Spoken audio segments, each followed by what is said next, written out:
Can viral clips drown out real disaster? I'm Ethan. Tonight we cut noise. Maya shows the human toll and system failures. Leo rips into the data and debunks viral hype. Urgent. This decides who receives aid and who gets left behind. Official warning said devastating. Online, some called it the storm of the century.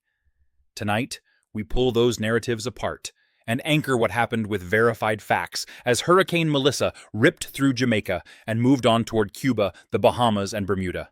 Look, the public saw roofs peeled off, doors shaking, and whole towns cut off. When a newlywed says loud bangs on the ceiling, that is not hype. That is a system exposing every weak seam in housing, power, and healthcare. And the feeds were a wild mix. Sober local meteorologists plus doomsday thumbnails. Some clips claim first-time ever footage inside the eye, others threw out wild rain totals. Sorting signal from noise is half the battle. Facts first. Melissa formed in the Central Caribbean as the 13th named storm of the season, then intensified at breakneck speed to Category 5 in about 1 day. It maintained that top tier for roughly a day and a half. On October 28th, it made a historic landfall on Jamaica near New Hope in the southwest. Preliminary data pegged peak winds near 185 miles per hour and central pressure near 892 millibars at landfall magnitude. And the impacts were brutal. St. Elizabeth was described as underwater, Black River residents trapped by rising water, hospitals and critical facilities damaged, power lines down everywhere. Shelter plans collided with reality on flooded, blocked roads. A Jamaican Arabic clip painted roads as rivers in Spalding and said only a fraction reached shelters. It also dubbed Melissa the first Category 5 to hit Jamaica. The point is, people were stuck, and comms were dropping fast. Power outages were widespread. One tally had more than 500,000 without electricity. Another specified about 540,000 customers. Airports shuttered, tens of thousands sheltered, and many tourists were stranded as flights were halted. We also heard the human advice stream in real time. A meteorologist told folks, interior room, bathroom, even a mattress or blanket over you, protect your head. That is what happens when buildings are no match for winds like a freight train. Brian Shields said it plainly. Eye wall winds near 180 to 185, gusts even higher, surge 9 to 15 feet. And if you get the calm of the eye, do not venture out. The backside flips the wind direction and slams you again. Tragically, several deaths happened before the worst weather. Jamaican health officials counted 3 fatalities in preparation accidents, including tree work and at least 1 electrocution. Regional totals stood at least 7 dead, with others injured and missing. After Jamaica, Melissa struck eastern Cuba near Chivirico as a strong Category 3. Cuban authorities mounted mass evacuations in eastern provinces and urged vigilance for flash floods and landslides in mountainous coastal terrain.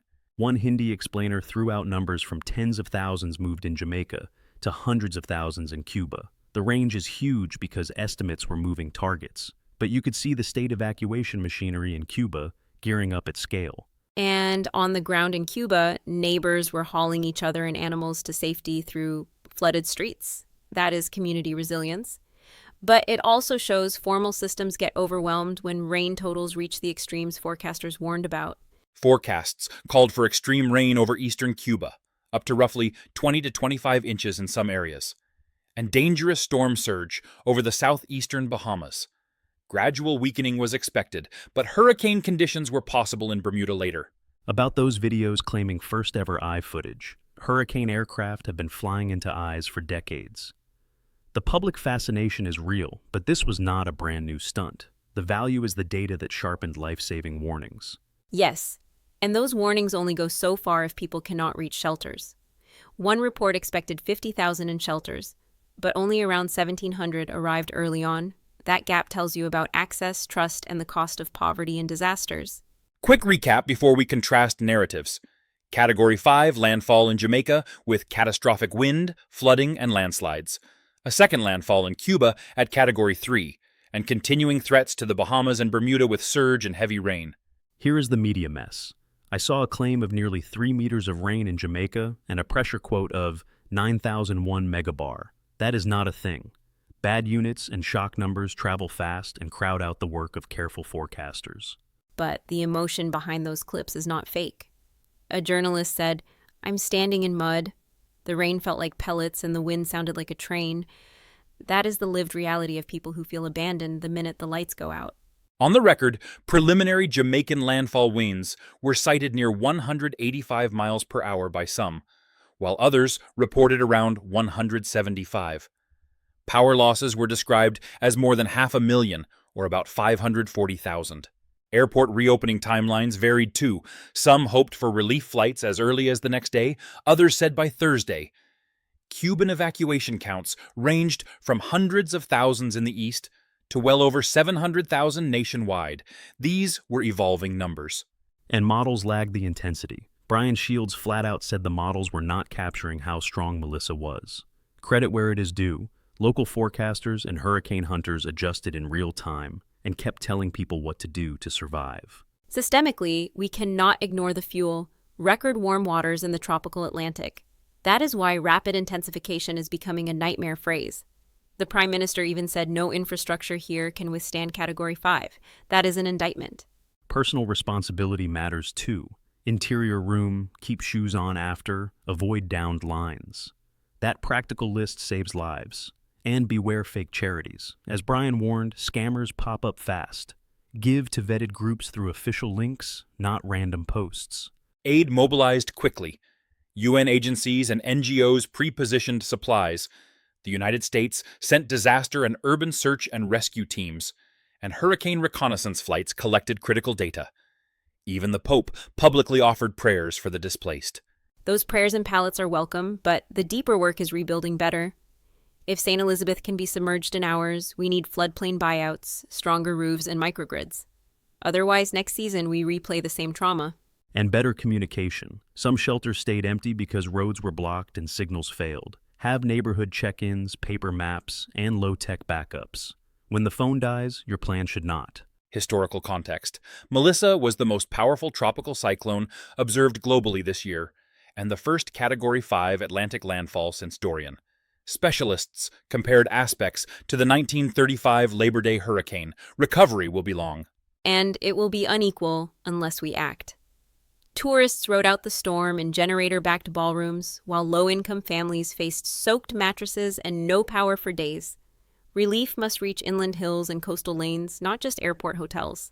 One more on the eye, because people keep asking. If that eerie calm hits you for 10 to 30 minutes, it is not over. Reposition, reinforce what you can, then hunker back down. The backside shifts the wind and can be just as destructive. Prime Minister Andrew Holness vowed to rebuild, noting bluntly the limits of existing infrastructure. Roads will take weeks to clear, power and airports will be lifelines for aid, and damage assessments will be slow where landslides sever access. As we argued earlier, accuracy and empathy can coexist. Do not inflate numbers. Do amplify needs. If a mother in Black River cannot reach insulin, that is the headline. Aid logistics should be judged against those lived benchmarks. And when mainstream cameras move on, keep checking on vetted local groups. Months from now, tarps and chainsaws will still matter.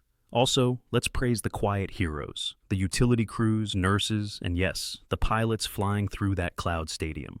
Before we close, a second recap. Melissa's rapid rise. Category 5 Jamaica landfall with catastrophic effects. Category 3 Cuba strike, continuing threats for the southeast Bahamas and possible impacts in Bermuda as it weakens but remains dangerous. Let's also remember Haiti and the Dominican Republic, where preparatory bans took lives. Disasters do not respect borders. Regional planning, not just national pride, is the way forward in a warming basin. And let's demand better from media. Stop with the fake units and first-ever hype. Start with clear maps, plain language, and what to do now. People listened this time. That saved lives. Do more of that. For those still in the path, heed the National Hurricane Center. Remain in a safe shelter. Beware surge, flash floods, landslides, and extremely dangerous winds. Afterward, treat every downed line as live and every street as a debris field. We will keep pressing for equitable rebuilding and transparent numbers. If you have verifiable needs or resources, send them through trusted channels. People first, headlines second. And if you can give smart. Check registration, past work, and where dollars go. The wrong hands move fast after storms. So can the right ones, with your help. Next, we track Melissa's approach to the Bahamas and watch that bend toward Bermuda. Then shift into Jamaica's recovery, roads, power, and hospitals. Stay with us.